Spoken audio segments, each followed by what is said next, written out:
and we are on with the first ever special Spinning Heel Kick Podcast presents Fight Like a Girl. In a world where people would say to another person, hey, you fight like a girl, and that would be an insult. It's all changed now. You got Ronda Rousey, you have Serena Williams, you have all the women taking over every sport, but most importantly, they're taking over pro wrestling. And today I have 4 of the most talented female wrestlers that I've personally got to see in person. I have Thunder Rosa, Warrior Samara, Shotzi Blakk Heartt, and Beatrice Domino. Thank you ladies for finally being on the show, and we're making this happen. Well, thank you for inviting us. Can I just say really quick that I don't want to be compared to Ronda Rousey because she's a crybaby, and I don't cry after I lose a match. Just saying. Let's hope Ronda Rousey does not purchase this DVD. I really hope she does, actually, Ronda Rousey. She can. Is that a challenge? Yeah. Shotzi versus Ronda Rousey? I would love that. I like the sound of that. So, this is very special for me to have you 4 lovely ladies to be on this DVD, the special podcast, because I feel like in this day where they're calling it a Divas Revolution, I'm not a fan of the word diva. Me either. I think you guys are pro wrestlers. Why can't you guys just be pro wrestlers? And that's what I'm going to refer you guys as, because you guys are, pro wrestlers. You guys are taking over the world, and the fact that you guys are on this track of putting yourself out there and being on top of the world is very special to be able to have you guys here to talk about how you guys are getting through this path. So, it's really cool because we've all done individual podcast episodes before, and every time I get done with the interview, I think to myself, I could be friends with that person. I learned something, and I take that out of those interviews, and I get inspired. And I can tell you guys personally, this is not just for a DVD, this is me just speaking as a person. After I finished each interview with you guys, I was inspired. And that doesn't happen with every interview that you do. So the 4 of you guys to be here all at the same time is really amazing. And I think through the interviews, me and Warrior Samara, we share the same cultural backgrounds, which was super cool. Shotzi, went to the same high school as me. You learn all these different things. Beatrice, we end up knowing mutual. You know my aunt. So I know her aunt, and I've known her aunt for 15 years. So, things like that happen. And I've seen since day one, and to see how you've come, it's huge because I remember you being the manager for Kakamega. Yep. And then when I finally had you on the show, it's you have your own path, and I think that's amazing. So one of my first questions I always like to ask, because at the end of the day, we're all fans of pro wrestling. Who was some of your favorite wrestlers growing up? And also, what about pro wrestling intrigued you? Because I know when I was growing up and I was telling people, oh, I'm a pro wrestling fan, they would look at you funny. They're why aren't you playing Pokemon or, Power Rangers? But I was in love with pro wrestling. So what was it about wrestling that intrigued you, and who were some of your favorite wrestlers? Well, unlike pretty much everybody here, I didn't watch wrestling, American wrestling when I was growing up. I watched Lucha Libre, and it was typical, the guys that were on TV, Conan was on TV on the soap opera, so everybody loved Conan because he rapped and he was hella cool. Then Mascarita Sagrada, El Santo and Blue Demon, those are the people that I grew up with. They were iconic, and they still iconic for people in our culture. They're like saints, so those are the people that I liked, but I didn't really follow as much as I said, oh, I want to be a pro wrestler. It was never in the back of my mind, but I got to meet some of them, so that's really cool. Rey Mysterio, I remember watching him, when he was in Tijuana and stuff like that, and then now I get to work with him. It's pretty amazing. How was that feeling though when you first met Rey Mysterio in person? Did you cry, or did you have bubble guts or something? I saw him passing by, right, and then everyone was like, oh yeah, you gotta say hi to Rey Mysterio, right? And I went and say, hi, I'm Rey. He said, and I'm like, Rey who? Rey Mysterio. And I was like, oh, nice to meet you. So I was like, oh crap, I almost messed up, but he's super cool. He went to the same high school that I did, so that's the first thing that I say, hey, you went to Montgomery High School? I was like, yeah, I went there. I was like, you live in East Lake, right? And he's like, yeah, I used to clean pools over there, man, so it's his kids are going to the same college that I went to, so it's a really cool thing, and now, I can ask him questions. I see him do some of the stuff that I used to watch when he was super hot in WWE, and he's 42 and he still goes.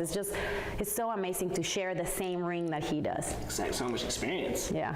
How about you, Samara? So I grew up watching the Attitude Era, I think we all probably did because of our age, and I don't know what I fell in love with, just all of it. It was just larger than life, these freaking rock stars kicking butt on TV, and me, this little Indian kid who was confined to this sort of future that my parents had already planned for me, like, you're gonna be a doctor, and you're gonna go to school, and you're gonna get married, and you're gonna have kids, and I could only dream of becoming a pro wrestler. I never knew that I could go train to be a pro wrestler, so that I kind of lived vicariously through pro wrestling, because I was like, I want to be like those guys, but I couldn't at the time, so. And that's a great point that you brought up with the cultural background and what you're supposed to do, you know, when it comes to being Indian. And we'll jump into that. I think that's going to be a great conversation.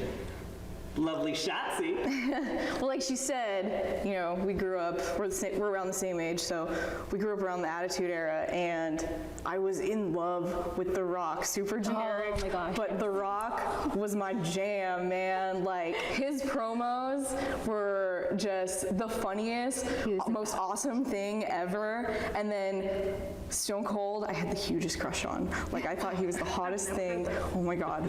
Oh God. Yeah. That was me and The Rock. We were gonna get married. I always hear about The Rock being that eye candy. No, see, he wasn't eye candy for me, The Rock, but he was just like hilarious, you know, and that's why I loved him. But Stone Cold was like, That's the panty dropper? oh yeah. I've never heard that. Yeah, that's the first time I've ever heard it too. Really? Yeah, I was like, Accent, maybe it's the accent. The beer and the leather and the shaved head, such a badass. so everybody out there that's watching that has a shaved head and likes to drink beer, there's a chance. Don't ever give up. How about you, Beatrice? Well, I wasn't like the other girls in the sense of watching the Attitude Era because I'm an only child, never had any brothers and sisters. I have my one uncle who's pretty much like been my brother and my dad, and he was a huge WCW fan. So I wasn't watching Attitude Era as a kid. I was watching WCW Nitro and all that. And my favorite was always Goldberg. I just saw this guy come in through like a haze of fog with sparks, just jackhammering Big Show, and I'm like, oh my God, that's so amazing. And then all of a sudden I made the switch over to Raw, and my favorites over there were Kurt Angle, Brock Lesnar, Chris Benoit. I always say this, those are my top three, because each of them had that intensity that I loved. Like, aside from all the BS with Benoit, just his intensity in the ring, from just the way he gave chops, the way he looked at the crowd, the way he just slit his throat like that. The same with Kurt Angle and Brock Lesnar, just the intensity that they brought, that violence to make you think, like, yeah, when I put him in this submission or when I give him this move, I'm gonna knock them out completely. I'm gonna make them tap out. And that's what I fell in love with, just someone just having that fire and that intensity in them to just make whatever they're doing just look like the most brutal thing you've ever seen. Yeah, and all of those reasons I think are like, same for me. It's just like, sometimes it's like something you can't even explain. You just get caught up in it. It really is hard and to you just explain. fall in love with it. And I think it's amazing. I'm 26 now. I'm just as in love with pro wrestling than I was when I was 6 years old when I first saw it. And I'm sure obviously it's the same thing for you guys. I think, you know, what's really unique about this DVD that we have is the four of you come from different cultural backgrounds. I think that's very special. I think that's very unique. You guys all have different stories. Is there anything about your culture that kind of motivated you to become a pro wrestler? Like, did it play any part? For me, you know, luchadoras especially, it means a lot. You know, I've been in Mexico, I wrestled with some of those ladies, and the stories that they have, like, they really motivate me to continue going. For many, many years, women wrestlers were not respected in Mexico, and they were not allowed to wrestle in like big arenas. So they had to like fight for their rights, and they still fighting for their rights to be respected as wrestlers, not only as sex symbols. You know, and many of them, as you can see them, they don't look like the girls here in America. They, you know, they look, you know, they're big, and then they will whip your butt, you know, like, I would be scared to get in the ring with some of them, to tell you the truth.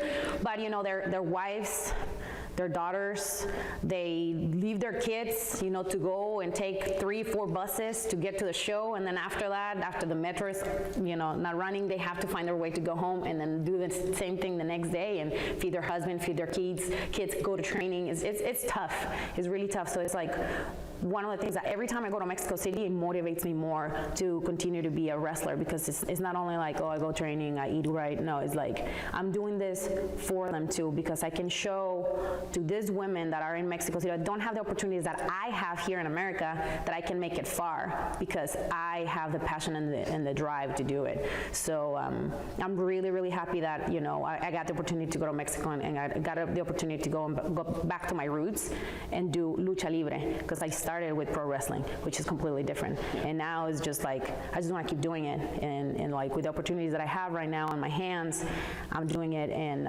I just want to make my girls over there from WWS, you know, proud. And like all the ladies that have hit me up and have come to me and they're like, oh, I would love to work with you. Like, I'm a nobody, you know, they've been working 8-10 years, and I'm just here being in this business for 2-3 years, and they want to work with me because they admire me. That's what I'm here for.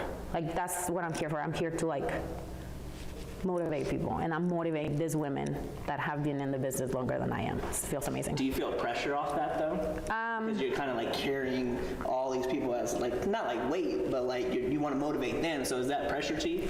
It's not pressure, it's more motivation. You know, it's to be better, to be like, not that, oh yeah, she does that right, but that's it. No, I want to be able to be like, oh, like she goes. Like, she can act, she can wrestle, she can tell a story, she can go to any country and just go with it. You know, I want to be that worker, and just I'm just super motivated.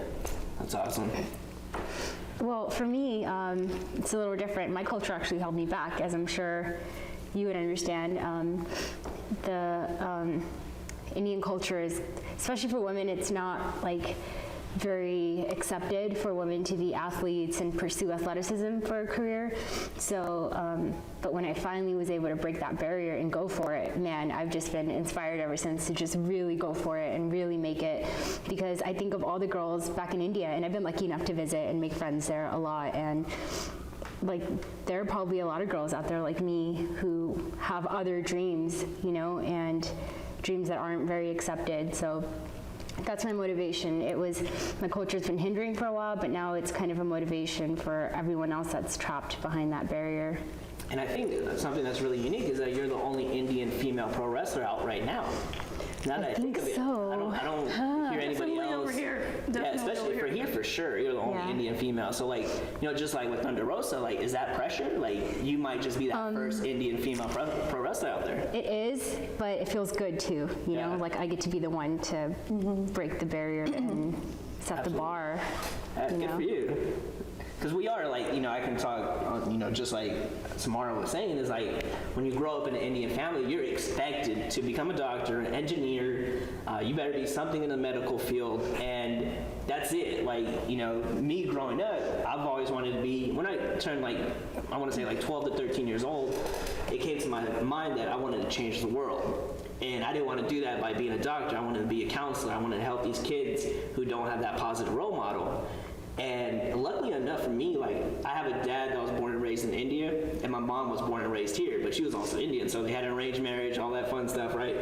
But I was lucky enough to my mom being like, no, like, if that's his dream, like, let him live that. And the fact that you're doing the same thing, even though you might not have the approval, you're still fighting for what you want, and that's something that's very, I think, inspiring for a lot of people, especially with the Indian kids out there, because it still goes on where they're expected to be a certain, you know, job. I get a lot of, like, all my Indian friends and family, they're like, how are you doing it? Like, what do your parents say? That's the first question. It's like, what do your parents think about that? I'm like, well, what do you think? I mean, but Weirdo. I'm lucky to have really supportive grandparents, and, you know, if it wasn't for them and my little brother, I'd probably have a lot harder of a time to stay motivated. But my brother is like, dude, just do it, just go for it. And he probably feels like the coolest brother. he better. Grandparents, right? Like, grandparents like love their grandchildren no matter what. Yeah, my grandparents are awesome. Like, my grandma's like my way of staying out of trouble, like with my dad. Like, if I know I was gonna get in trouble, I'd go to her and be like, I don't know what he's talking about, I didn't do nothing. How about you, Shotzi? I mean, I don't really think my culture played too much into anything. My parents never really cared what I did. But I definitely think like my background and like my childhood did play a role in it because I had like a really tough childhood, and like performing was always like a huge outlet. That's why I always did theater, and you know, theater is just like a few steps away from pro wrestling, so it was, you know, theater moving on to wrestling that kind of pushed me towards it. Was it an easy transition? Oh yeah, definitely. Yeah, I mean like physically not really, but like the acting and the theatrics, very much alike, so yeah. How about you, Beatrice? And then like on top of this, you're from East Oakland, so like that probably played a huge part in your upbringing as well. Well, for me, having to watch television all the time, and this is even still today, it's hard to find a female that represents you. I mean, I don't know how it is for these women, but to constantly be watching TV and to not see someone who looks like you and that represents you in a positive light, there's always so many negative stereotypes that you constantly see. And this goes for every other nationality and race too. And in wrestling, it seems like it's always the same thing. And we mentioned this on my podcast. To my knowledge, every current black wrestler within like the past 10 years at least has always danced at some point. We're always this comedic type of gimmick, and it's kind of changing a little bit with, you know, Sasha Banks and Naomi, but for me as a kid, not being able to see that type of person represent me, especially in wrestling, it's like, that's why I wanted to join it. At first it was like, oh, I want to do commentary because, you know, I grew up with Michael Cole and Taz, so it's like I wanted to be sitting front row commentating on that type of thing. But over time, and I remember Jerry the King Lawler once said, you can't be around wrestling your whole life without falling in love with the in-ring competition of it. And then it just grew to wanting to be a part of that and have a face for these little girls. And it doesn't have to be black girls. It can be girls of any type of nationality, just to see someone who's different, who doesn't play into that stereotype that you always have to see. We are all more than just the stereotypes that media likes to portray us as. Like, I'm sure Samara can speak in particularly on this, and probably even Thunder too. We always see the same negative stereotypes, and we're trying so hard to break that in every aspect. And for us, it just happens to be wrestling. We've each had to experience a certain stereotype that we see in wrestling, and for us, we're in that position to change it and put it in a more positive light. So that was my motivation to want to do this and continue doing this. So, you know, we're talking about like how it motivates you, but like how about any barriers that you had to go through because of your culture? Like how'd you know, what were the barriers and how'd you overcome it? The barriers, one, you know, I have an accent. English is my second language. People make fun of it all the time. You know, not having a full-time job, that's a barrier because you can't train all the time. You can't go to all the shows all the time. Another one was like losing all my money even before I started training, and not knowing where I was gonna go. Oh. Yeah, she went through the same thing. Went through the same thing. That's how we started talking. You know, because I was like, hey, you know that this happened and stuff. But you know, I think that was one. Being Mexican in a way, like I said, I didn't want to use it as a barrier, but sometimes, like, you know, they want the white-looking, or the Caucasian-looking, big-boobed girl. You know, I have no boobs. I am not Caucasian. I'm not blonde. I'm full-on Mexican. I was born and raised in Mexico. But, however, if you use that to your advantage, you can go like a lot further. The same when I went to UC Berkeley. When I applied for my scholarships, I said, I'm a Latina first, the first one in my family to go to college. I got a bunch of scholarships. I used this to my advantage. I finished college. Now, as Mexican, I was able to go to Japan and represent Mexico. Here in America, I'm able to work a lucha underground as a luchadora. So I'm using my background and what was my barriers as something that will push my career further. And that comes back to embracing yourself, right? Yes. Like, you can have somebody talk smack about you with the way you look or, you know, what culture you're from, anything like that, But if you embrace yourself and love yourself and use that to your advantage, that can take you anywhere. And at the end of the day, like, you love yourself. Like, the person that should love you more than anything in the world is yourself. Yep. And I truly believe that. How about you, Samara? I know you've had quite a few barriers. Yeah, but you know, like the Rosa said, it's a barrier if you see it as one. It's now more of a motivation. Once I broke through that, like, okay, this is what I'm gonna do for myself. I'm gonna live my life, and like, you know, I'm the one that has to live with myself forever, not my family. So it's inspiring now. And like, also, like you said, it does kind of like, it's a personal thing. Like, okay, I wonder if I'm good enough or if I fit the image, or, you know, it's just that personal struggle, and everyone gets a little insecure sometimes, and, you know, but I get over it because I want to be a pro wrestler more than anything, and a little insecurity isn't going to stop me from it, and my culture isn't going to stop me from it,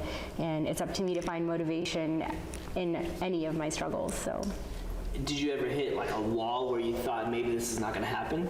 And like, how did you get through that? I kind of hit a wall. So before I had my very first match, like, I hadn't told my parents that I was wrestling. I was training, and I'd just lie and be like, oh, I'm going to school. I'm going to work. I got to go study. And I'd become a doctor, you know? yeah, you know, and it's funny because I was studying pre-med. Dang. And like, I was like, oh, I got to study for MCATs. So I'm going to be gone till like midnight. And, and you know, I was here in the ring. But I forgot the question. So like, If you hit a wall. Yeah. how'd you break down that wall? So I didn't tell my parents that I was going to debut, and Beatrice and I were having our debut match together in Montana. So I was like, okay, I have to freaking, like, I got to tell them I'm going to Montana. So I was really, really nervous, and I was like, okay, I don't know if I can do this, and maybe I just won't go, and, you know, and I was like, okay, come on, like, I want to be a wrestler. I'm so happy, like, ever since I've been wrestling, like, I've been just super happy. So I finally just got up the courage, and I told my grandpa first, because, you know, my grandpa's cool. And then I was like, can you please help me tell Mom and Dad? And so I told them, and my parents didn't say anything to me. They were just like, we knew she was lying about something. And like, we just never talked about it. And my grandpa was just like, okay, well, what do you need? Okay, how long are you gonna be gone? Are you gonna call us every day? And I was like, yeah. So it went a lot better than I thought, but just my parents, like, they still don't ever really talk to me about it. And every chance my mom gets, she's like, so-and-so asked me if you're a doctor yet. And I was like, oh, well. I'm a doctor in pro wrestling now. Yeah, you should do a doctor gimmick. I'm a doctor in pro wrestling. Get over it. You know, it's funny, like, you know, you brought up the reaction to your, like, about your parents. It's like, it's funny because when I think about parents having that reaction, it's like when they find out their daughter or son were dating somebody outside the race. Like, Oh, that's the God, type of Yes, reaction they would have. yes. Like when I started dating my husband, he's white. It wasn't like, you know, oh, congratulations. He was like, what? White? You don't speak Spanish. Like, what are you doing? You know, in the same way they wrestling. You're doing what? Wrestling? You're gonna die. Are you crazy? You know, it's like something different. You know, calm It's like down, I people. distance myself from a lot of relatives, not on purpose, but just like I just kind of avoid interacting with them because they all ask these questions about wrestling and they kind of frown upon it. And I feel like I just feel really uncomfortable because they're like, you're crazy, why would you do that? And you know, you're hurting yourself, and how is this gonna help you? And it's just like, you just don't get it. I don't know. I don't want to talk to you about it, you know? Tell her you're gonna be you can be a movie star like The Rock, or Yeah. Yeah. They'd be like, are you gonna act in Indian movies? I'm just kidding. Bollywood, we're coming for you. How about you, Shotzi? Any barriers that you had to get through? I mean, I feel like just like the typical barriers that anyone has when they decide that they want to be a pro wrestler, you know, like it takes a lot of time and a lot of money, and when you're like juggling, you know, a full-time job and like family and a boyfriend, like it's tough. I mean, other than that, I mean, like, my dad thought it was, like, the coolest thing ever. My mom doesn't get it at all. She's like, oh, my God, you're going to hurt yourself. You're going to break your face. You're going to die. Like, and my mom wanted me to be a doctor, too, actually. But, like, she gave up on that a long time ago. And you mentioned a good point, and I think a lot of fans out there forget that you guys are normal people. You guys have jobs. You guys have relationships. How hard is it to have a relationship, work a full-time job, training, wrestling? Like, does it get to a point where you guys are just exhausted? I mean, I can talk to Constantly. Well, I I mean, my husband is my manager, so like he travels with me, and he's like the one who's like, oh, you want to go to where? You want to go to Mexico? Bye. Boom. When are you leaving again? You know, it's just like always, like he's the one who's like, oh, take this, take that. This is a Oh good yeah, one. your husband is great. Yeah. Like, he's amazing. If I didn't have him, honestly, like half of the stuff that I'm doing wouldn't happen. And because he believes in this and he believes in our dream, because it's our dream, I'm gonna stop working full time and I'm gonna be doing. He's not even just like wrestling. super supportive with her. Like even like, I mean, like with me, like he'll be like hitting me up and like trying to get me bookings and like giving Yeah, me he's really advice. cool with Like all that. her husband is just like ultimate. Yeah. Like just The best. and like really there for women's wrestling, and it's super awesome. And he's not jealous. Oh. So it's like, so it's to have, I mean, but Did you say he's a dentist? no, he's not jealous. He's not jealous. But you know, having somebody so involved in wrestling too, it becomes difficult. You know, a lot of my friends that are in the business, they're like, nah, you're not supposed to be dating somebody in the business or that is involved in the business, because there's gonna be times where like you guys will be fighting about the match that you just had, or why this didn't happen, or why this didn't happen. But you know, it is good, and we've been together for a long time. Well, didn't you guys start together kind of in the business? No, we started before wrestling. We were like adventuring other stuff, and then we ended up, you know, front of on wrestling. But it's like, he's a super fan, and he's amazing with everybody that, you know, wants to pursue the dream of wrestling. That's awesome, and that's so rare to find too when it comes to relationships. Beatrice, barriers. Let's hear them. Honestly, well, for the record, I've never had a boyfriend, so I've never had to deal with that type. Yeah, I've never had one. So I've never had that type of experience of having that support system. It's honestly just always been me and my family. Growing up, it was always my uncle, my mom, me and my grandma. That was it until Jasmine, my aunt, came in. But honestly, the toughest barrier, and it is still even today, has always been my family. My mom, I remember one night, we were like emotional talking about it. It's like, I remember going to her room and telling her, hey mom, so I'm gonna be wrestling, I'm gonna be training, I'm gonna be gone a lot. And she looked dead at me and she was like, I do not see you succeeding in this. And she just turned her head away and just went back to watching TV. For someone like me who's so family oriented, and my mom is just like, you know, she's like my ultimate, to have her not support something. And by that time I had already just decided, you know, I love wrestling, this is something that I'm gonna pursue, and have her pretty much say, you know what, I don't really see, like she couldn't even see me like having any type of potential. And it hurts. And even today, like I have to always be on my game, working so hard, always making training and being at these shows and trying to do all these things. If I misstep even once, I might be gone for an hour extra than I was supposed to, or I may have an unexpected trip that I need to have to make. It always comes back to, well, if you weren't doing this, then maybe you wouldn't be gone so long, maybe you wouldn't have to spend all this money. It's always it's walking on eggshells. Always trying to be on point and be on the top of my game and always be good, because one wrong misstep or one wrong slip, it's their excuse to come back with that, well, why do you even do it anyway? Like, you're not gonna succeed in it. It's like, that's always been my barrier, and it's probably gonna be my barrier until I make it to that level where they're gonna like be eating crow and be like, oh my God, I supported her from the very beginning. She's like my daughter. It's like, no, you weren't. It's like, It's probably like a feeling that all of you guys are going to have, because it's not if, it's when you guys make it to the ultimate top, that you're going to have everybody and their mamas come at you guys and be like, hey, remember that one time where I sold you lunch? Or like, hey, we hung out at the building at high school and we said what's up to each other once. You know, everybody's going to come at you guys like that, and it's kind of unfortunate. It'd be better to have it from the beginning, because thinking about it technically, I don't really have a support system. My support system has been always, you know, my wrestling family and who I train with, because they share the same mindset I do. They share that same drive, and they understand things that my mom or my uncle or my grandma may not understand. The constant traveling and everything, they don't understand why, and I lie about this too, Samara. They still don't know I went to Montana for that debut. They're like, why are you gone for like 3 days? I'm hanging at my friend's house. She has a party, I think. Something. 3-day party. Yeah, it was just, you just Have make one up of those. excuses and everything, and I don't know how that's to always been what I had to do, because I know they're not happy with me doing this, and it's not because of, you know, how I was raised that I'm supposed to be something else. They would love me to be anything else but this. And unfortunately, it happens to be the thing that I love most. And that's what sucks. It'd be nice to have them there from the get-go, but hopefully at some point they'll be on. And like I said, it's gonna be the greatest feeling in the world when you guys are gonna make it to the top and look down and be like, well, I did it, I'm happy, and they're all gonna start fronting and saying they're happy too, but some of them might be genuinely happy. This is like a fun question for me to kind of like just learn is what's some of your guys' cultural practices, or like, and this could be like traditions that you guys do, favorite food, things of those sorts. Anybody wants to answer before I do? It's not chicken. It's not watermelon. I mean, Well, You say favorite food and you look right at me like it's not chicken. I need a chicken. I like chicken. I love chicken.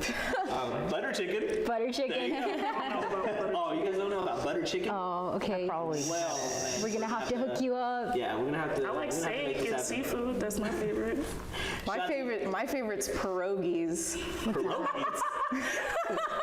Pierogies are elegant. It's a Polish like it's like a huge ravioli that's stuffed with cheese and mashed potatoes. That's lit. Sounds right. And then sometimes it's stuffed with like bacon and Sound like like other it. Bacon's stuff. life. And then like bring us some? topped with like grilled onions, and oh, it's so good. I mean, like I grew up more so around like lumpia and like chicken adobo that my mom cooked every single day, like thousands of lumpia. Like she would make like lumpia like every week when I was in elementary school for my class, and my class like thought I was like the coolest person ever because my mom always made lumpia.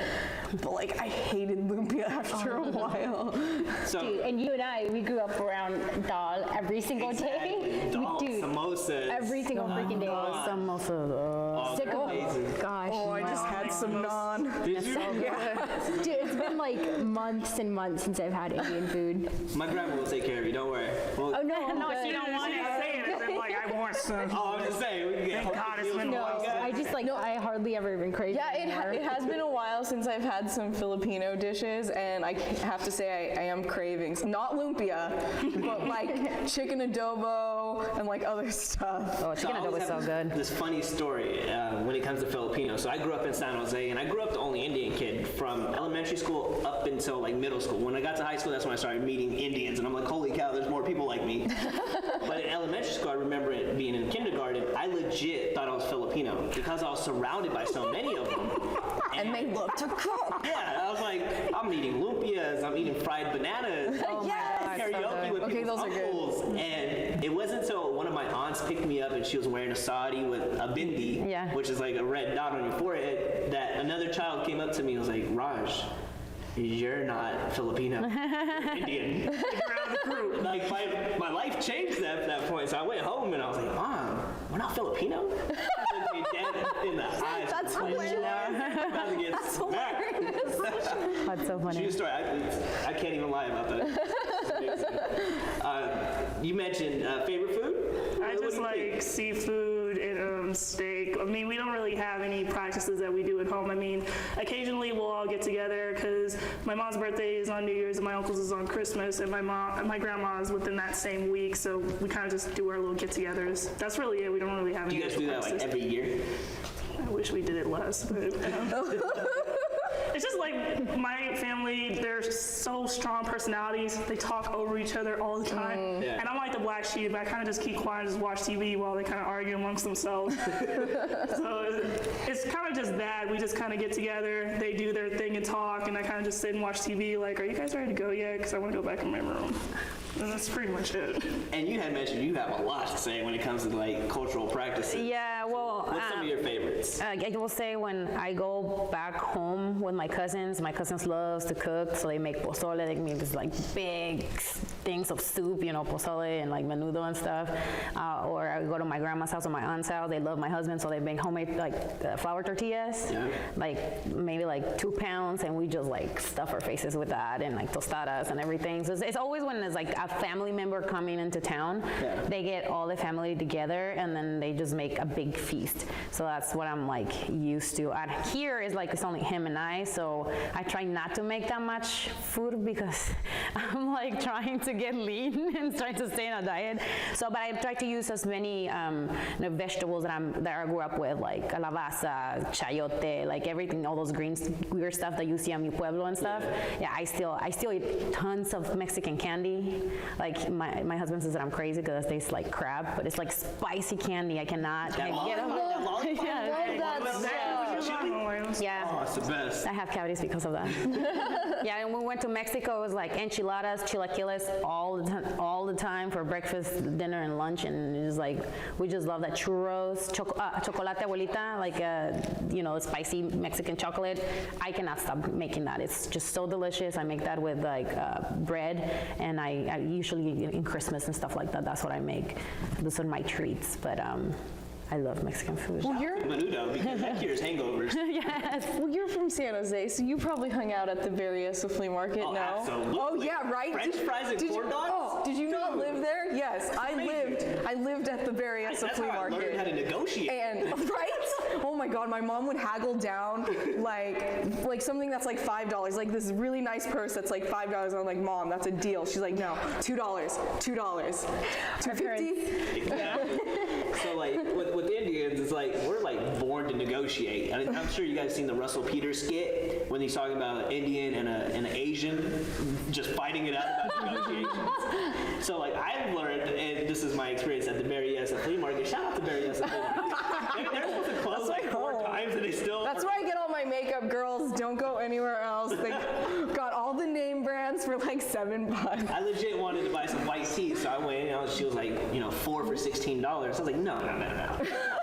$16. I want 4 for $8. So we go back and forth. It's about to be, a wrestling match. And I was like, and I knew in the back of my mind, if I started walking away, she would come chasing me. Yeah, So they do. I walk away, and she instantly goes, okay, give me a headache. Okay, $8. It's the greatest feeling in the world. That's such a fun conversation, but I want to jump into back to wrestling. And when you guys found out you were going to have your first match, like I love hearing the story about how you feel about it, because I'm all about the emotions and what you're thinking in your head, what's going in your stomach. Like, do you got knots in your stomach? Like, so when you found out you were going to have your first match, like, what was that feeling like? Well, first of all, I didn't even know I was gonna have a match, so I just showed up, and they're like, "Oh, such and such is hurt. Can you wrestle?" I was like, "Duh! I've been training for like forever." Yeah. So I was like, "Yeah, sure." But at that point, my back was like shut, like I was super hurt. So I was like sweating. I was like, "Oh my God, what am I gonna do? What I'm gonna do?" And then my coach helped me put it together, and then it was a squash match, of course. So that was my first match in PCW in Chico, California, with Amanda Rotten, and it was like super simple. I got beat up, and and then from there on, it was just like. It got better, When I got very excited was when they told me I was going to work with Christina Waneri, my first time. I was super nervous. I was like, And shout out to Christina Waneri. She's been on my podcast, and what a sweetheart. She really is a sweetheart. Right? She is. She's like the nicest I was person so in the world. intimidated by her at first. I was like, oh man, she's gonna be a bitch. She's gonna be a bitch. No, And, she's amazing. She's amazing. She'll text message me and say just nice things, and like her vibes are really nice. And I always love, because I kind of hand select who I want on the show. Yeah. Just the vibes you get from either just sitting out there watching you guys do your work, and just knowing that maybe this person would be really fun to have on. Yeah. And she was amazing, just like you guys are. So, lovely Samara over here. Ooh, What I was your feeling like? 'Cause it wasn't too far away that you had this, right? Your first match. No, so I started training January of 15, and then I had my first match June of 15, so I was only training for like not even a full 6 months. And it was away from home in Montana. We drove like 17 and a half. It was like 17. 16 hours? Lots of hours to go. And like we didn't know anyone there, and then we had all these big names on the card, and Bret Hart was sitting there watching our first match, and I was like, oh my God. I was like, oh my God. And like just so many emotions. I don't even I've never felt that way. And then like she went out first, and then when my music hit, I was like, okay, this is it. And then I went out there, and I don't know, it was just like an amazing feeling. And I was like, this is so much fun. and how many people? We had like, It was a lot of we had people. like 1,000 that first- people. Yeah. So I was like, It was a lot of people. dude, I was like, I thought I was gonna poop my pants. Like I was really nervous. Well, I'm glad you did it. Yeah, no, and it was great. Like we had so much yeah, fun, that and was then we an awesome did trip. 3 shows in a row. We did like Literally every city to Sunday. city. It was like I couldn't ask for a better first experience in wrestling. Like I just fell even more in love. And So you guys were each other's first? yes, we were each other's We trained with each other. Cutest Like, thing ever. So since you were in the same match Yeah. and that was your first match, how'd you feel about it? well, I don't even remember. I think I was like a little bit, was I less or more nervous? You were freaking out. Yeah, it was a lot of pressure for me because I had originally started APW, trained there for 6 months before Roland passed away. I went over to Go Rush. I had trained with Thunder Rosa for a little bit, and I left there and I came to BTW in January of last year. So by that time, having Kirk say, okay, you're gonna debut in Montana with Ender, you're gonna wrestle those 3 days straight, and me and her just like working non-stop with like the freaking training room packed with people watching our every move. It was just so much pressure that they put on us leading up to that debut. It's like, it's gonna be so many people there. Are you ready? Like, well, if you say like that, no. And I'm like freaking out the whole right there, like, oh, am I gonna mess up? Like, how are they gonna react to me? And literally after, you know, me and Samara said good luck, you know, kick ass out there, the minute the music hit and I stepped onto the field, it was like a switch. And then I was just in the zone. It's always been like that. I'm always such a nervous wreck, and I actually did take a dump. I had the nervous collapse. I'm sorry, like that's how I get nervous. Like it was just bumbling in there. But I always get super nervous up until the moment the music hits, and then I walk out there. I don't know how the feeling is for the other girls, but it literally is like switched. Yeah. And then you're just, because the music, I don't know, it just does something where it just puts you in there, and then you're just out there like, yeah, I got this. Let's go. It's like 1 second you need to poo, Yeah. and then your music starts, and you're And like, it just goes back up there. all right, it's gone. So with Shotzi, I would love to hear, you know, how you felt about your first match, but also your first time wrestling at Hood Slam. Well, I did like little teeny things at Hood Slam for like a really long time, like, you know, 3 months into training, but it was like really small stuff. But like my first match, I did not know that I was going to have a match that night. You know, I was just, you know, vowing for the Stoner Brothers, and I was like, oh, I'll probably like come in and like mess up their match or something, help them out. But then, Doc Atrocity was like, oh yeah, you're gonna do a match with Matt Carlos, you're in the tournament. And I was like, what? And like, thank God it was with Matt Carlos, because he's amazing. He is so, so good. And like, he was like, oh, do you do like a missile dropkick off the top? And I was like, yeah, totally, I can do that. I've never done one before.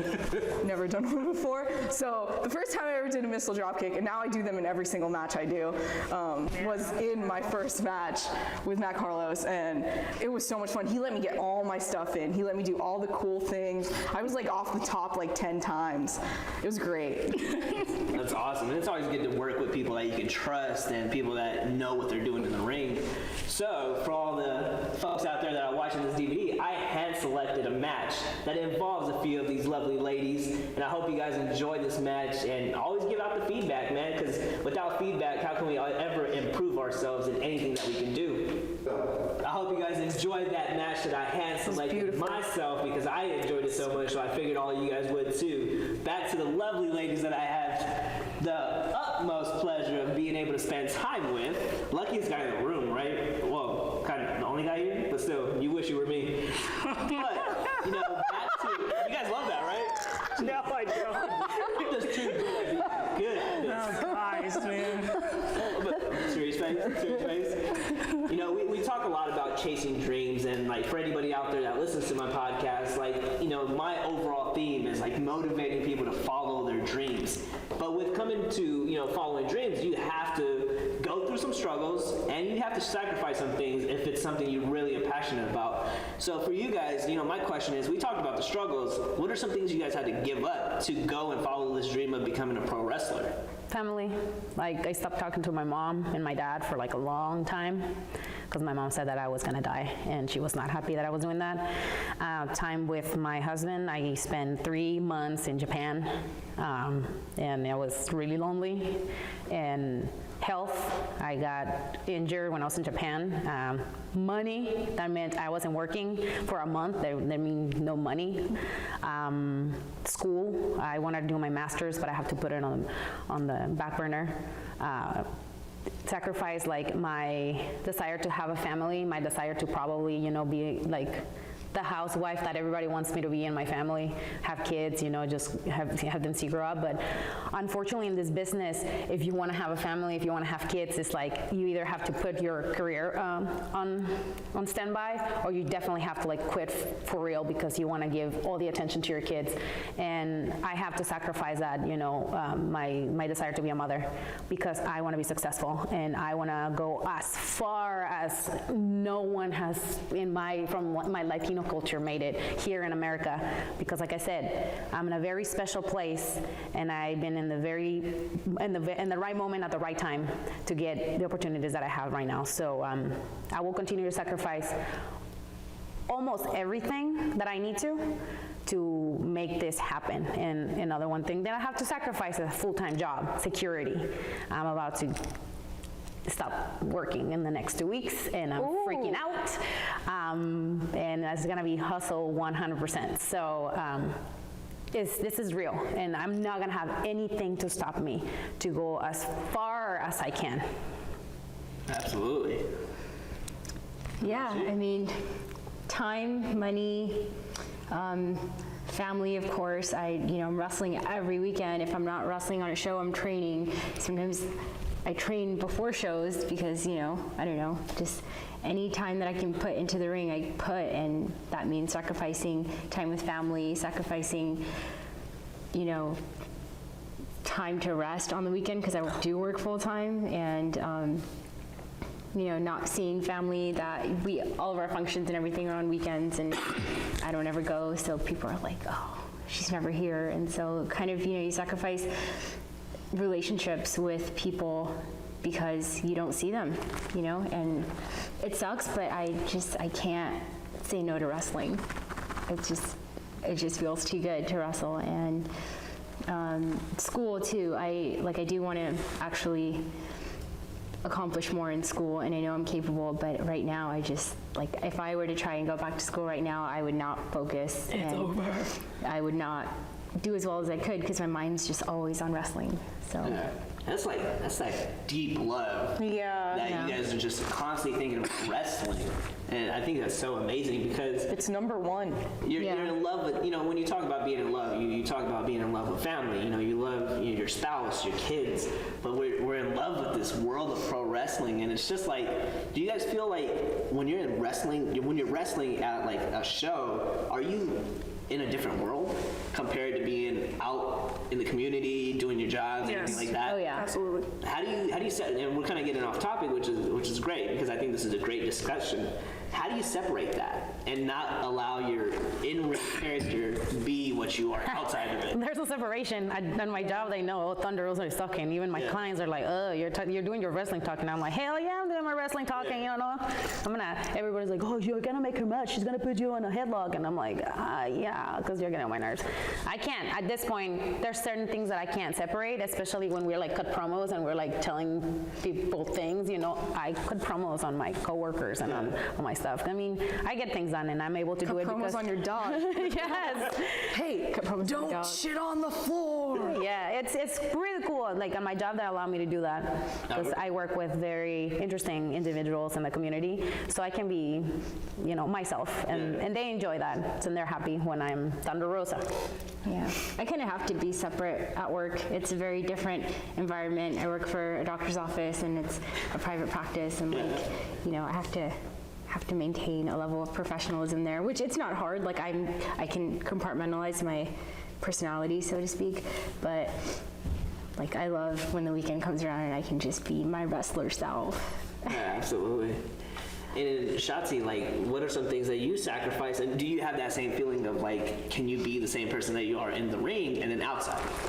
I mean, who I am in the ring is kind of just who I am in everyday life, kinda. But yeah, I mean, I definitely had all the same sacrifices as they do, like, don't have any time to do anything, like, for fun, can't go out, can't see the family ever. My sister's constantly like, I miss you, where are you? Which is really hard because we're like the bestest of buddies, but wrestling is first, and I can't do anything else because I only want to do wrestling. And like, I feel bad, but it's what I want to do. Yeah, absolutely. How about you, Beatrice? Pretty much anything that doesn't associate with wrestling is just non-existent to me. I knew this way before I started training, that it was going to be a sacrifice to where my constant focus would always have to be on wrestling. And even growing up, it always was. I tried to get out of that mentality, be like, well, what if I became a doctor? What if I became a massage therapist? And it would go right back to, well, what if I got hired by WWE and I can massage like the guys and like just help them get better from it? And like, it would always just worm its way back over to wrestling to the point where it's like I couldn't erase it. And constantly training and being away, it's like there is no time for me to always be studying for school. There is no time for me to have a full-time job so I can always like have a stable income. There is no time for me to spend with my unsupportive family, to like just constantly hear the same like stuff. And the same thing goes for my friends who I met outside of wrestling. I'm like, people don't understand what it's like to be involved in this business. Mm-hmm. There is no time. You can't imagine how many times I said this. There's no time for me to do anything else. No. Like, I'm always having to go to the gym. I'm always having to get my outfit ready. I'm having to talk to the people that I'm working with. I have to talk to the people that I'm training with. I have to talk to the promoters. I have to talk to my boss to get the certain days off. I never have time to dedicate to anything else. And I don't want to. This is my life. It's what we each have chosen. And it's a reason for that, because we love it and we want to dedicate that time to it. I've been called obsessive for the amount of dedication I put into it. And obsessive is just a word to describe the dedicated. We're each dedicated. That doesn't make us obsessed with what we do. It makes us love what we do. And if that means that we have to sacrifice all those other things that may be important to someone else, then tough shit, I'm sorry. It's like, this is something that we each want to just go to the absolute top of, and unfortunately, a lot of things have to fall to the wayside. The boat can't hold everything. Yeah. My boat can only hold wrestling. Sorry, there's no room for anyone else. Well, like, oh, go ahead. yeah, I mean, I was just gonna say, like it's hard to hold a full-time job, but it's even hard to hold a part-time job. Like, I just asked my boss, you know, can I just like work twice a week, 2 or 3 times a week, and even that is too much for me. Like, I'm like, man, I just like can't go to work because like I train for like 1 million hours, and then right after training, I'm literally rushing with my knee pads on to work, and I'm like, oh, now I have to be here for like 1 million hours to serve these jerks. I think what's really cool is like each one of you guys touched on it. Is like you guys are constantly thinking about pro wrestling, and I think that's what separates you guys from the weekend warriors. Mm-hmm. People that just do it on the weekends, but you guys are like constantly thinking about it because you guys want to shoot all the way to the top. Yep. And I think that's very, very inspiring, and I think that's what separates you guys from just anybody that just wants to do it for fun. Well, you gotta remember, WWE with those people, they're always on the road. Mm-hmm. Anytime when I was younger, I would think, well, I don't really want to go to training because it's like raining so hard, and I'm like, well, I'm sure like freaking John Cena or Nikki Bella doesn't want to freaking go to the next show like 200 miles away in the next city, but they do it because, you know, they love it, and that's like their job. This is all of our jobs. Training is a part of our job. Having to be ready at a moment's notice for anything is part of our job. We're constantly we have to be at the ready. So that's why it's like we're constantly working, because we always have to be prepared for anything and everything. Yeah. That's how it works. I mean, that's just life in general. You just never know what's going to come at you, and you just got to always be prepared. Yeah. something that I don't think I've ever talked about it on the podcast is when I first got the idea of doing a podcast, it was after a show, and shout out to Gold Rush Pro Wrestling. I was at their Lady Luck tournament back in last August, and I left that show very inspired, just not because I interacted with anybody. I sat there front row, I just saw the matches, like, this is what's happening in my backyard. And I never was into, Northern California independent wrestling. I didn't even know how many promotions were out here until I went to that show, and I was just mesmerized by how much talent is out here. And then I started going to more and more shows, seeing all these different talents, going to, and I'm going to shout out everybody, Premier Wrestling, Big Time Wrestling, All Pro Wrestling, Gold Rush Pro Wrestling, Hood Slam. There's California Lucha Libre. Lucha Libre, East Bay Pro Wrestling. All these guys are putting up amazing shows, and I'm starting to go to every single one. And having the podcast, I want to go to all these different shows because I want to create, new relationships and just network. And I really feel like NorCal wrestling's on the come up. People are taking notice of NorCal wrestling. How do you guys feel about the current state of NorCal wrestling? Because it is getting more attention than it was before. I think there's a lot of good talent in NorCal, and it goes to show because Thunder Rosa is from NorCal, and look at where she's gone, Lucha Underground. There are a lot of other people, wrestlers from NorCal that are on Lucha Underground. Jeff Cobb, Vinny Massaro, my homeboys. Doing big things. And a lot of current WWE talent is from NorCal. Yep. Bailey, of course. Eva Marie. Sasha Banks is from Fairfield, And The Rock was born in the East Bay. The Usos were born in San Francisco. Johnny Mundo went to SPW, from everywhere. Simon Gotch trained, I think, at APW for a while. Yeah, I think so, and he's killing it in NXT. Well, lots of people, so talent it's essentially everywhere, but I think NorCal is pretty promising. There's been a huge chunk of talent here that's been very successful. So, we all have big shoes to fill, but, this is I definitely think the big guys are taking notice. Every time I see a list of WWE tryouts, there's a bunch of NorCal people on there, they're taking notice. And it's interesting because you're part of a promotion that's as unique as they come. I don't even know if you call it a promotion, but Hood Slam is taking word. I've talked to people from Florida telling me dude, do you go to the Hood Slam shows? Because they're dude, it's amazing. How do you feel about Hood Slam becoming this, and I don't know the perfect word to call it, but it's becoming noticed by everybody throughout the country? Oh yeah, I wouldn't be surprised if, in a few years, Hood Slam has a TV deal on Comedy Central or MTV, you know what I'm saying? Hood Slam is where it's at. It's fun, it's a party, and it makes us feel it makes everyone feel like they're 5 years old again, it makes wrestling ridiculously awesome. And if you haven't checked out Hood Slam, if you're ever interested in seeing Ryu versus Ken or a SpongeBob running around, anybody? Oh yeah. Everybody's out there wrestling, so it's pretty cool to see that. Yeah, your favorite superheroes and your favorite cartoon characters wrestle each other, and you're like, what? Yes? Tommy Pickles turned heel? Yeah. I always knew you would turn heel. Watch back the episodes. How about you, Beatrice? What's your thought of NorCal wrestling? It's crazy because back when I first started, at least, you'd always hear about, you got to go down the East Coast. East Coast got the promotions. That's where you need to get down. It's even WWE is down there. So there wasn't a lot of attention. There was some eyes on the West Coast, but there wasn't much because it's the East Coast has everything. They have Shimmer, they have Ring of Honor, they have the WWE headquarters, they now have the Performance Center down there. So it's what's on the West Coast? And now it seems finally, with the addition of Bailey that's on NXT, and like Samara said, with some of the other talent that's there, and even one of our guys, Timothy Thatcher, who's now over and involved, and just recently William Regal was over there announcing, I guess, the cruiserweight matchups that they're about to have. It's finally seeming like they're now looking over what does the West Coast have over there? It's we got a lot. Yeah. Y'all need to come down here more often so you can see what we have, because it's not just men that we have down here. It's a lot more women than we started off with. Before I started training, I think there was maybe about less than 10. and now there's like a little, like more than 10 just roaming around just in NorCal. And this isn't even talking about all of California. Like even just in this small place, we have an entire promotion amount of women involved in here from all different cultures, all different backgrounds.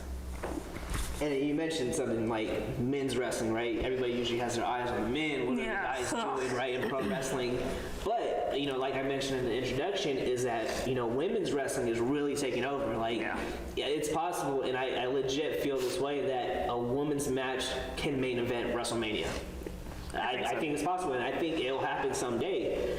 What are your guys' thoughts on this, you know, Divas Revolution, which we try to stay away from? You get Thunder's thoughts on NorCal. You skipped her. Did we skip? Yeah, you skipped her. My apologies. I'm patient. I'm very NorCal wrestling. Well, definitely, I think we have done a really good job on bringing attention to NorCal. A lot of the work that we have done as a team, and I will talk about my team, brought a lot of attention. You know, I'm going to talk about California. Last year, we had a bunch of women's shows, and you know, you were on that show. Brittany Wonder was on that show. Nicole Savoy was on that show. Now Nicole Savoy is in Shimmer. You know, I had the opportunity to go to Stardom. Stardom came to California and brought a lot of the talent, local talent, to there, and then we just, you know, that's how I got my opportunity for Lucha Underground. We brought the attention to California thanks to somebody as a mentor like cheerleader Melissa, you know, that I owe her so much for the opportunities that she gave me and that she has given to others like Holy Dad, you know, and Datura. It's just amazing how one little thing can become so big, and how one person or two people can make and open doors for many of us. And I will say that, you know, cheerleader Melissa was the one that has opened the doors for a lot of us to be here sitting in this ring talking about NorCal, because she has been in NorCal for a long time, and she's gone everywhere in the world, and she is seen not as a girl, not as a women wrestler, just as a wrestler. And that's what you know, at least I'm striving to be. And you know, a lot of my friends, they talk about, you know, California wrestling.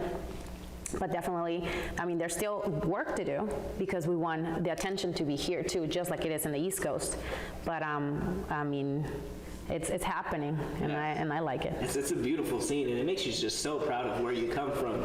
In a world where like a lot of the focus is on the guys wrestling, you know, like I mentioned, I feel like a women's match can main event WrestleMania. What are your guys' thoughts on the state of women's wrestling, not just in NorCal, but just in the world?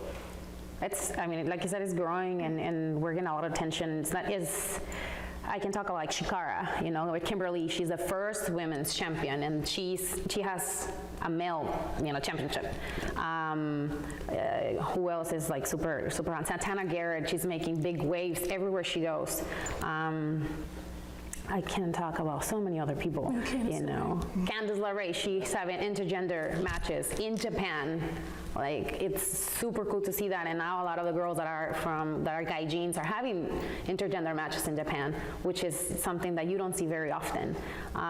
Which should happen more. Yeah, absolutely. But again, it's because we have a lot of the promoters are kind of biased, because they feel like it's very violent, and you know, domestic violence and all that stuff, it comes into place, and that's a real thing. And it's kind of sad, because some of the stuff that we can do, we do it a lot better when we work with guys, right? Because it's a different, you know, thing that dynamic that we can use. But I think for WWE, it could be better. Like, I think like the stories that they give to the girls. What stories? They're not allowed to show what they can do. If you see NXT and you see their matches, you're like, whoa, and then you go to the main roster and you're like, holy crap, like what happened? I can talk about Lucha Underground. Dude, like, Sexy Star, Ivelisse, they're big stars because they're intergender matches, and it's just like... That's what I love about Hood Slam, because all I ever do is wrestle guys. I mean, like, you know, I love wrestling Brittany Wonder there, but, you know, it's always wrestling dudes, and like Brittany Wonder is, you know, like the like intercontinental champ over there, and that's not for like women, that's just for, in general, you know? Yeah. And shout out to Brittany Wonder. She's my first guest ever on my podcast. So shout out to Brittany Wonder for giving me, you know, got the ball rolling. She really did, and she's awesome. I haven't met her yet. I gotta make that happen. Dude. I need to bump into you guys more often. What do you think, Samara, about the state of women's wrestling? I agree with what everyone's saying. It's really up and coming. It's great, and it sucks that like the stigma still kind of follows women's wrestling. Like, oh, it's women's wrestling, but and I used to let that bother me a lot. But lately, it's just like, you know what? Oh well. Like if that stigma follows, who cares? Use it as motivation and just prove them wrong. If you know that you know how to have a good match, if you know how to put together a good story, and you're confident in your training, then that's what matters, right? I mean, I think it's fun wrestling guys too. Like I train with all guys. I don't have another girl to train with, so like it's a little bit difficult sometimes transitioning to wrestle girls, but I mean, it makes you that much better to be able to wrestle both genders and be good. Absolutely. That was huge motivation when I started wrestling, looking at, when I started just looking at women's wrestling and, that stigma around it that, oh, women's wrestlers, that sucks. I was just like, you know what? I'm going in there hardcore. I'm going to be ballsy. And I know that the women's wrestling is going to grow. I know it. I feel it. And you know what? It totally is. Yeah. It totally is since I started training. Yeah, that's for sure. What are your thoughts? Definitely around here, like Thunder said, it's building up to something. It's still not there yet. It takes a lot of us and all of our talents and skills put together in order to create something as big as like a women's wrestling movement. It's close to happening, but it's just not quite there yet. It's the same thing for WWE. They have recently gotten a lot of female wrestling signings that have you believe that it has potential to be really good. I mean, when Athena got signed, I was like so overjoyed because she's one of the people I'm talking about, the women who kind of represent amazing. You, and she's awesome. It's like you get excited seeing people like her and I hope I'm saying this right, Asuka. Asuka, yeah. Yeah, Asuka being there, and you see the potential that they have. Even Sasha Banks, like she's one of my favorites to watch. Even on the main roster, you see the potential there, but it's just not quite there yet. And it's that stigma. It's that history of always watching the women as special attraction matches, not as something you want to actually pay money to see, but just something that's there to give you a break from watching, the real men's wrestlers wrestling. It's like we're so much more than that. None of us are fragile. We have each all trained with multiple guys, gotten the crap kicked out of us by tons of guys. We're not fragile. We can fight men. All of us have the potential to put on like a 5-star match with a male wrestler. And it's all about those promoters or those people just giving us that opportunity. All it takes is just someone to open the door, like Sheila and Melissa did for Thunder Rosa.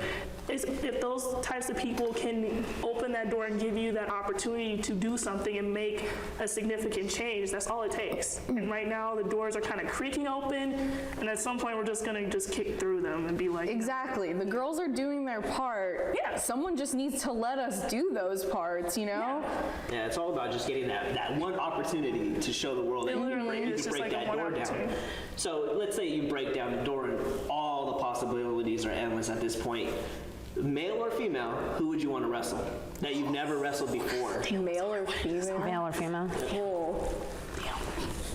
Or a bull? I'm glad El she- Torito?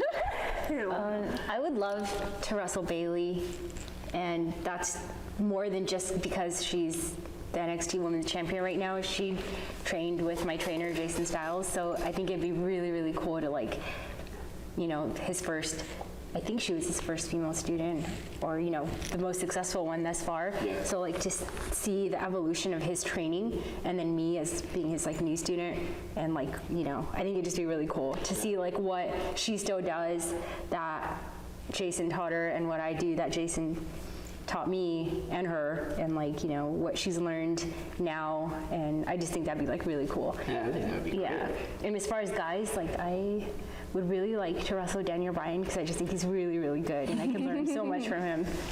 And this is a side note, I watched the Daniel Bryan documentary on 24 on the network. Have some tissue boxes, which that's a tearful thing to watch. What are your thoughts? Who would you want to wrestle? And you've wrestled wrestled a lot of people. Yeah, and there's more coming, which I'm really excited about. Sarah Stock, I think she's like one of my main motivations, you know, because she's like one of the most amazing people, and now she is the trainer at WWE. Yeah. And she just broke barriers. I mean, she was a Canadian, and she went to Mexico City, like the most random place, and she became a big, huge star, and people keep talking about her. They love her. You know, she worked in TNA as Sarita, and then she kicked butt there. She went to Japan. They love her in Japan because of the ability that she has to wrestle. And she wrestled men, she wrestled women, she wrestled little people, she wrestled transvestites in Mexico, so she did everything. And I honestly love her motivation and like how she sees the world. Like I started following her, and she's super positive and motivating. Yeah.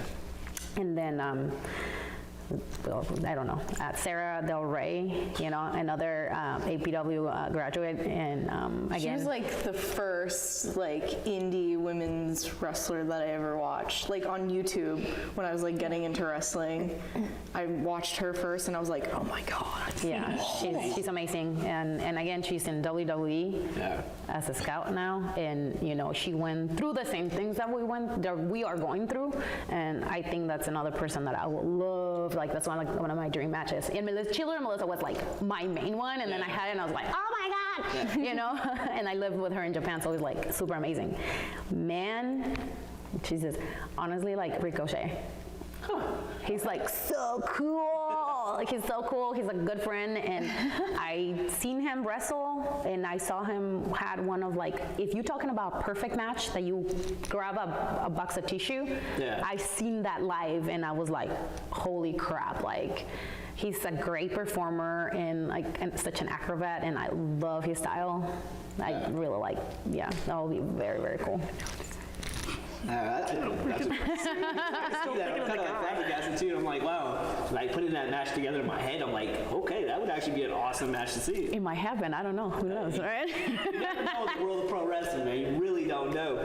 What about Shotzi? Oh my god, We're still thinking about it. yeah, we were still. Can I just say Stone Cold because he's hot? I'm sure he'll Not even for any other reason, just because I just want him to talk shit to me. Stone Cold, can you buy this DVD? Because like, I feel like we're getting a peek into like her fantasies. Sorry, boyfriend, but like you know how I feel about Stone Cold. You already know.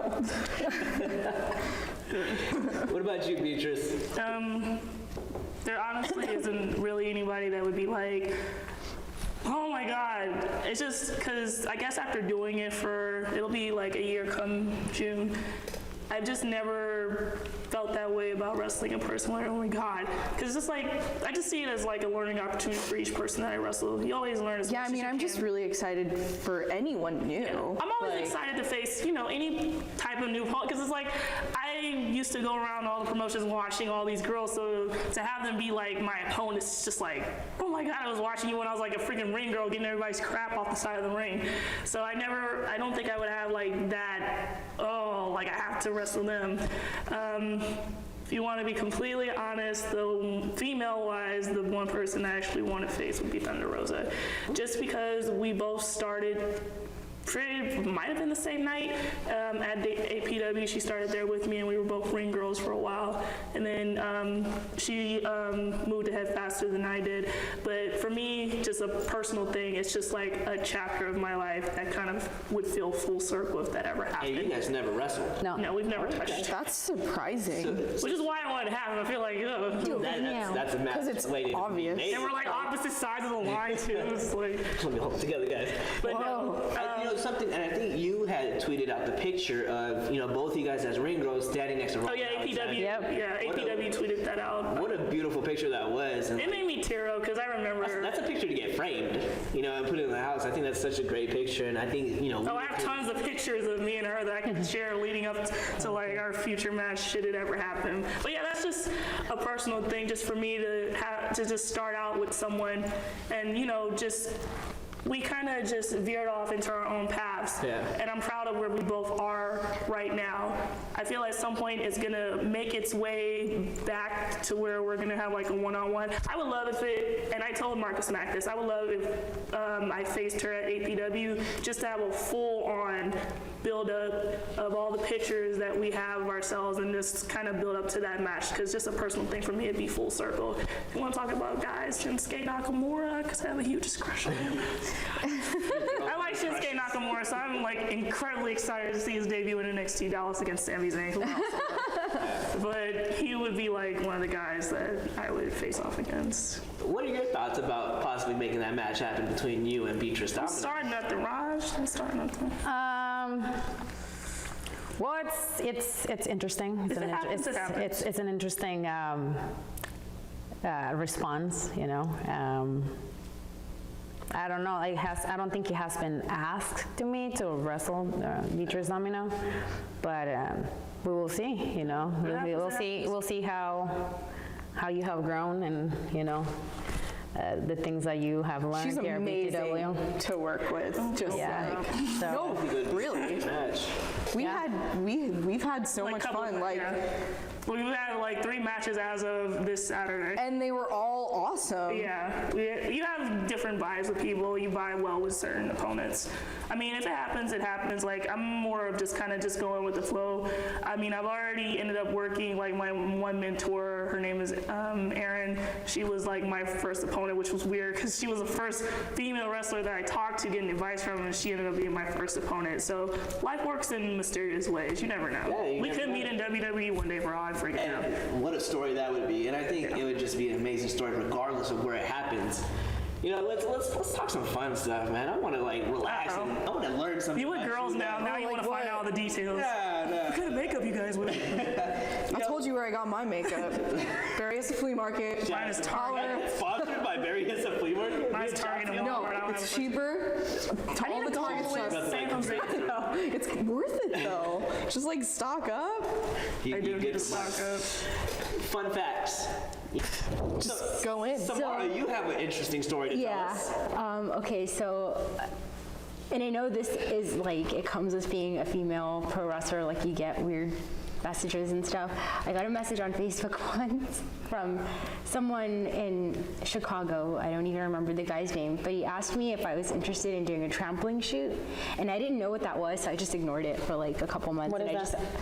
I never responded, and then our good friend, you know who I'm talking about, I asked him, after training, it was a few of us, we went out to eat, and I was like, hey guys, but what's a trampling shoot? Like, I got this message like a few months ago, and I just don't know what it is. So they all just looked at each other, and I was like, dang, they know what it is. And so our good friend took my phone and was like, let me see that. And then little did I know, but he was like, yeah, I'm down. How much you gonna pay me? Never giving like phone in this business. Yeah, so I was like, well, oh my God, what did you do? And then they were like, it's pretty much foot porn. Like, the guy wants you to come step on him. Yes.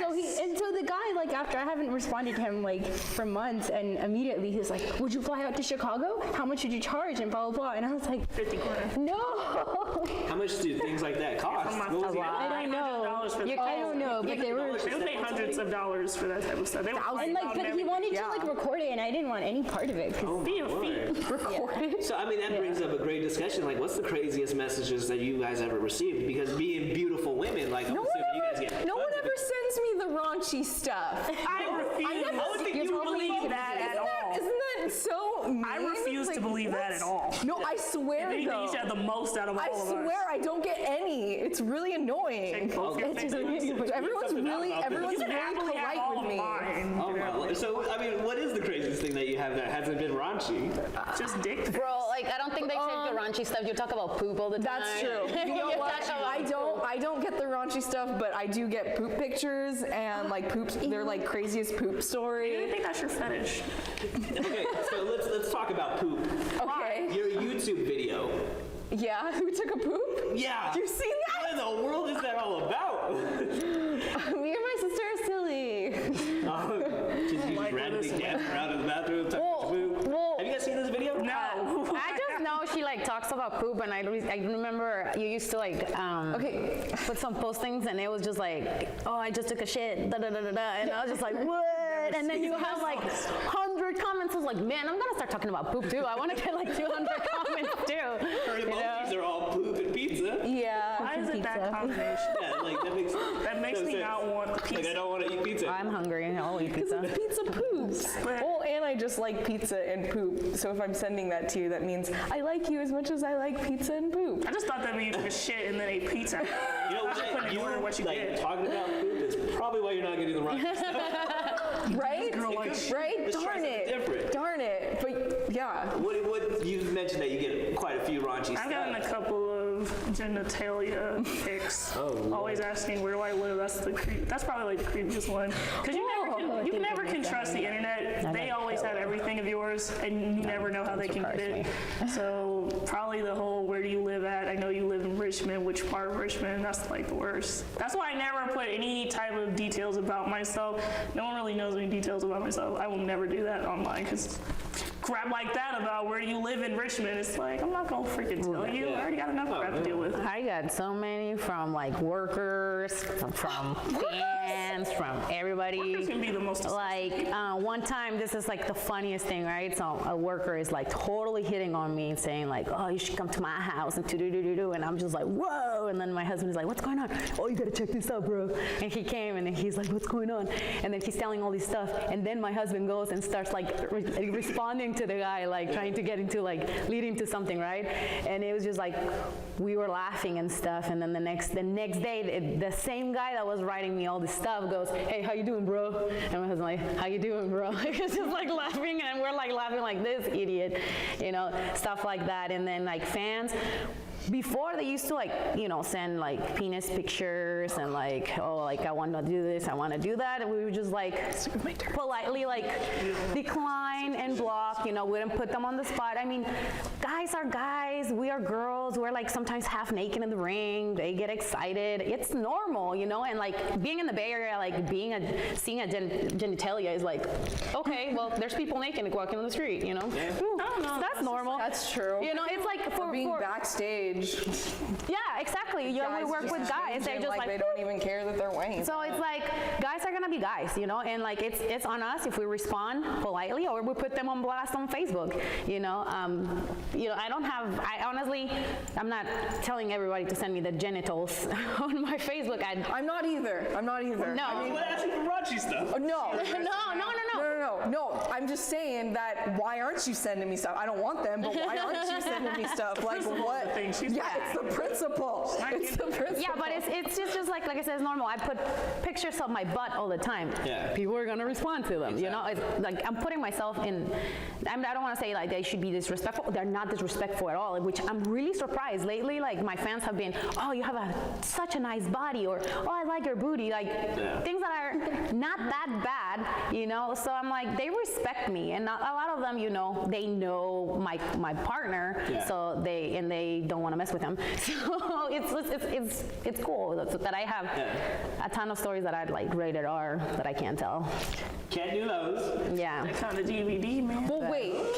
Can you guys please check out my Who Took a Poo video on YouTube? Can we get some views up on that? Get your plug in. No, come on. It's me and my sister back in the day singing about somebody pooping in the toilet. So check it out. So, you know, getting away from the talks about poops and dick pics. You brought it up, man. I did bring it up, and you know what? It was great. It was a great conversation, and it's very rare, I think, for anything to have 4 different people from different personalities and to mesh well. Like I think this is going amazing, but we are coming down to the end. You know, I know. You know what? Where's those tissue boxes that I used? I got makeup on them. You got Same tissue boxes you use when you relax. I was gonna say something else. Heartbreaker. Oh, I thought that was going in a different. Things where we're talking about dick pictures You and said stuff. tissues, and I thought, what? He got some tissues. We're gonna have to edit that. But we definitely. Sorry, 7-year-old. Supposed to be inspiring. Well, all the perverted men are gonna buy this. I guess. So, Definitely That's edit true. that one out. you know, to jump into the future. What is the future looking for Thunder Rosa? What is the future looking for Warrior Samara? What's the future for Shotzi, Beatrice? What are you guys shooting for? Is it always going to be WWE, or is just, what is it? I just want to be able to wrestle for a really long time and like just be involved in wrestling and like make a name for myself. It doesn't have to be WWE. I mean, that would be nice, big paycheck, get your name out there real quick. But I do also want to travel the world. I want to go to Europe and Japan and, be there for 3 months like Thunder Rosa did and like meet people and learn new styles of wrestling and just like always be getting better, never stop training. Those are my goals. Yeah, I mean, WWE would be a dream come true, right? But like Shotzi said, I want to wrestle for as long as I can and for as long as my body will hold up. And I can't imagine like ever not training, I think about that and it's like, geez, so if I make it, I'm still gonna want to train. How could I don't know, it just feels right. And I want to, of course I want to travel and go everywhere I can. And I just I want to just be established and kind of have that, not respect, but just that level of establishment to where I would feel like, okay, my hard work and my dedication to training has paid off. People trust me in the ring and people know that I'm safe and people know that I'm going to give them a good match, and we're going to have fun and the audience is going to enjoy it. Yeah, I don't care to make a bunch of money and, but I just would like to only be wrestling, not be bartending, not be doing anything else. Just wrestling pays the bills, and that's all I'm doing is training and wrestling. Live comfortably while wrestling and traveling the world. Would be how about that? That'd be just amazing. That would be the American dream. What's your thoughts, Beatrice, on what the future holds for you? I think to start off with, I would have loved to, and for me it's NXT. I know WWE kind of is like the whole umbrella that fits everything under there, but at this point for me it's just NXT, because that's where I would be able to showcase my skills. No disrespect to the main roster, and obviously if they hey, you want to go to wrestle on Raw starting next week, we'll be hell yeah. But just from the way they portray the women down in NXT, I would love to be a part of that. But success is just, what you make it. I've had wrestlers say, well, for me, my dream is Japan, or for me, my dream is Mexico. For me, my dream is to wrestle up in India or Africa or the UK. Success is wherever you find it. Success, for me, being NXT may not be that to someone else. And that's okay. I'm perfectly happy if I never make it to NXT, as long as I still continue to wrestle, and as long as I can do that and just be happy, and then eventually branch off into doing other things, because I'm a writer. I like to write. I want to get into screenwriting, make my own movies, my own TV shows. The Rock is someone I admire so much, just from what he's done beyond the wrestling. And I hate that people kind of give him crap about that, because it's everybody has multiple passions. You don't have to have just one thing that you love. I have multiple things that I love. I would love to go down that same route that he did and build him. He's like a brand now. He builds him, he just does so much, and I would love to achieve that and eventually retire to Venice, Italy, because I love that place. But wrestling-wise, I'd probably be happy doing it for maybe the next 10, 15 years. And then after that, I definitely want to branch off into doing other things and kind of establish my legacy for my family if I should want to start that. Yeah, absolutely. Reaching all your dreams that you set for yourself. Thunder Rosa? Well, definitely presently continue to work in Lucha Underground and make the best out of it with the character that has been given to me and the trust that Chris Joseph has given to me. And I know because of that, a lot of doors will open. But just like Shotzi, and I shared this with her many times, I want to travel the world. My dream always when I was a little girl was to travel the world. I grew up in Tijuana. I never went anywhere. you know? So like coming from, you know, a small city to like the first time leaving the country and going to Japan, which was one of my dreams. I remember they asked us at Hoodslam when we started training together, what's your dream?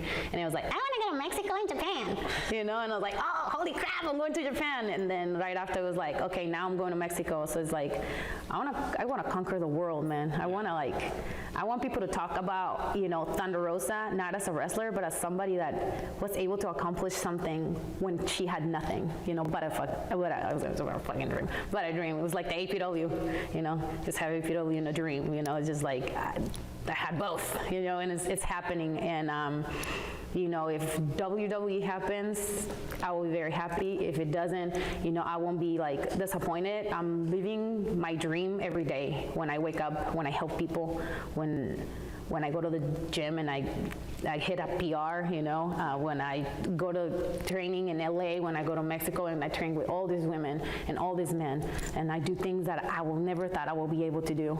You know, it's like, it's so amazing. And like I said, I'm taking a big risk and I'm gonna leave my job, and I'm hecka nervous, but one day I know that wrestling will pay my bills.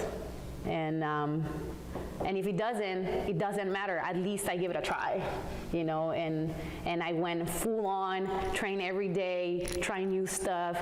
Yeah, if I succeed, I succeed. If I don't, I don't. But I tried, and that's the most amazing part, you know. Because I never said, oh, if I would have done that, if I would have done. No, it's like I'm trying right now, and I'm a testament of what hard work and being in the right place at the right time can do for you. And I'm just like really hoping that, you know, I can go to Europe, I can go to Australia, I can go back to Japan, I can probably work in Mexico and maybe retire in Mexico City and just come and do tours in the East Coast and wrestle like the hottest women in the East Coast, the hottest men in the East Coast. And I'm not talking about because they're hot, I'm talking about because they can wrestle.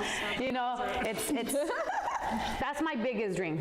That's my biggest dream. And maybe maybe I'm a little crazy. I would like to open a nonprofit for kids that are underrepresented, like kids at risk with wrestling, like a wrestling school for kids like that they can come after school. You can teach them stuff and also like focus on women, you know, because we don't have a lot of like women wrestling going on. And I think now is the time, because like you mentioned, I know you don't like Ronda Rousey, but I think people like her and like Holly and all this like women that are coming up here are making a name for us, and they're main eventing on UFC, they're main eventing in all these places, and making a lot of money because they're making a brand. So I would like to do that with kids in the neighborhood, you know, because definitely like they're my motivation. You know the type of job that I have, you know, and you know, seeing if one person succeed, I know that I can succeed, and I know that I can help more kids. So that will be like my biggest dream, is to help my community. And if it's Oakland, if it's in the East Coast and Philly, if it's in Detroit, whatever I end up being, I want to do that. And that's a great point. That leads into my last question. Is we all start our lives, and you know, growing up, we have these dreams, right? And unfortunately, people are gonna step on your dreams. They're gonna say like, no, you can't do it. Like, it's not gonna happen. And this happens even in adulthood, right? With any goals we set for ourselves. And this is, you know, I started this podcast because I love wrestling and I love talking about wrestling and getting to know new people.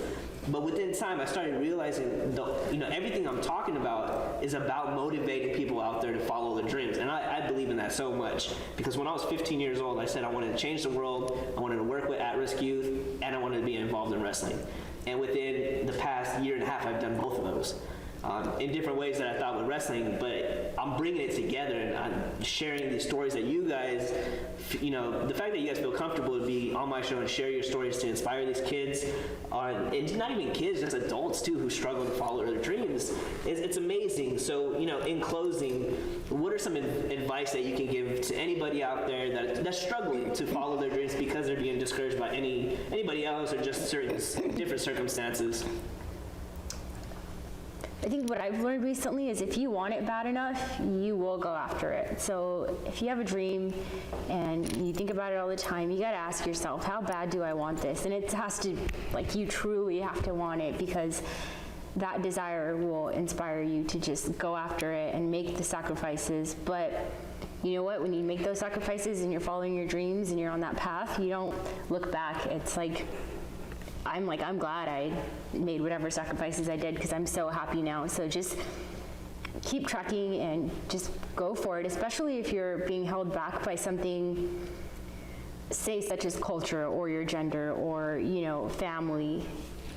You can get past it. Your family's always going to be your family, and it may be tough for a while, but at the end of the day, I know it's cliche, but your happiness is really what matters. And how much better could life be, if you're happy? Like, what more could you want? How many people struggle to just be happy? I think with wrestling, that's my ultimate goal, is happiness. So just go chase your happiness. So sweet. That was like the sweetest thing I've ever heard. This is really tearful.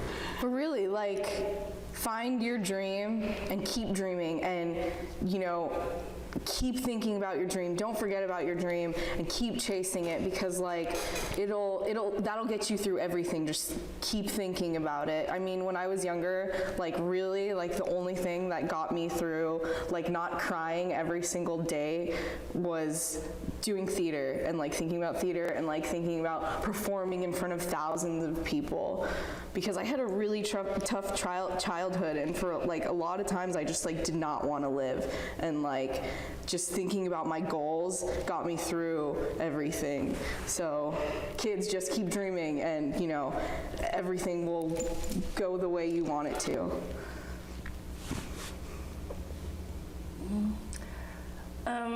I would just say probably the biggest thing that holds a lot of people back is fear, whether it's fear of getting out of your comfort zone, fear of, what your family may think, or fear of doing something different. It's you have one life to live, and you have no idea how long that life is going to continue for. You can't be afraid to go after something that may seem different than what another person may have had in mind for you. Don't worry about anyone else's perspective of how they see you, because that's how they see you.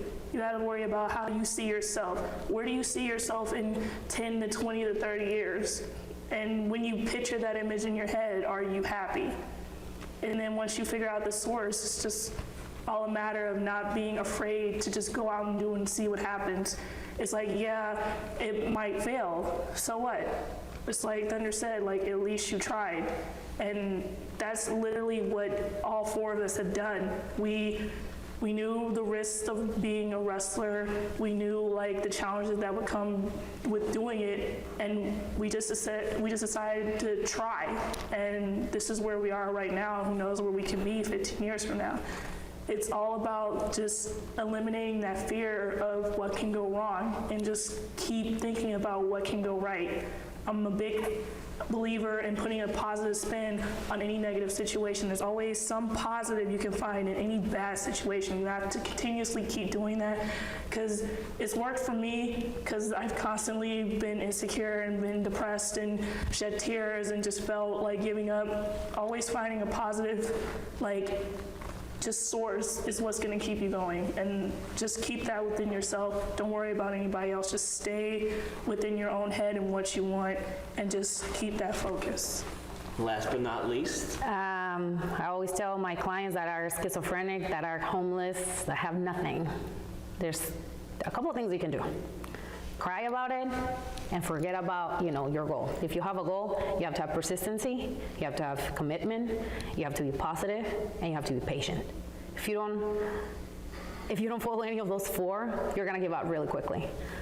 And then once you achieve your dream, or whatever was the first step of your dream, you have to work harder to keep it, because there's somebody else who is more eager to get what you have and will take it away really easily.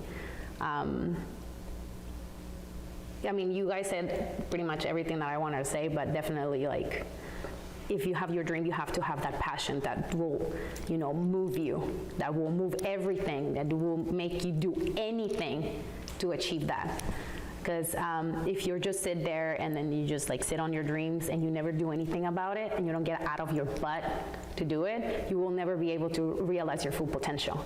And it's always knowing that you have, every person in this world has been put in this world for a reason. And if you are able to, not think about your weaknesses all the time, how ugly you are, how not good of a person you are, you're never ever gonna be able to achieve it. But if you like work on your mindset, that will just, open so many doors and so many opportunities for you, and things will come slowly but surely. And then when you get them, be humble and be happy that you're living, how you want to live, and then you will obtain the happiness that you want to obtain. But don't ever give up. I know that, how like John Cena, I was thinking about John Cena, Oh, for sure. Never give up. And honestly, that's like my mantra. I never give up, no matter what the obstacles are. I just never give up. And that's what I tell my clients. When they're homeless, they don't give up. They continue to try every day. They wake up every day without a house, without a shower, without anything. And they keep telling me, Melissa, I want to do this. Melissa, I want to do that. And some of them, now they have jobs, they have a normal life, and they're not listening to voices. And that, to me, is like such a motivation to tell to somebody, if this person wasn't the lowest of the lowest when I met them, and now they're able to be a normal person, that is success. They're achieving their dreams. They're getting closer and closer and closer to do something else. So just to think about somebody has it worse than you do when you just like didn't get the booking that you wanted, didn't get the role that you wanted. Just keep trying and keep working on it and keep working on it, because you will come, but you just have to be patient. I mean, everything you guys said was just on point. And like, there's two words that I always use on every episode of my podcast. Is just, you gotta be hungry and motivated to get what you want and follow these dreams. And if you really do just that, you're more than likely to accomplish those goals. We're coming down to the end of the podcast. I am so thankful for the four of you girls that joined me here tonight to share your stories, to motivate everybody out there that's struggling to follow their dreams.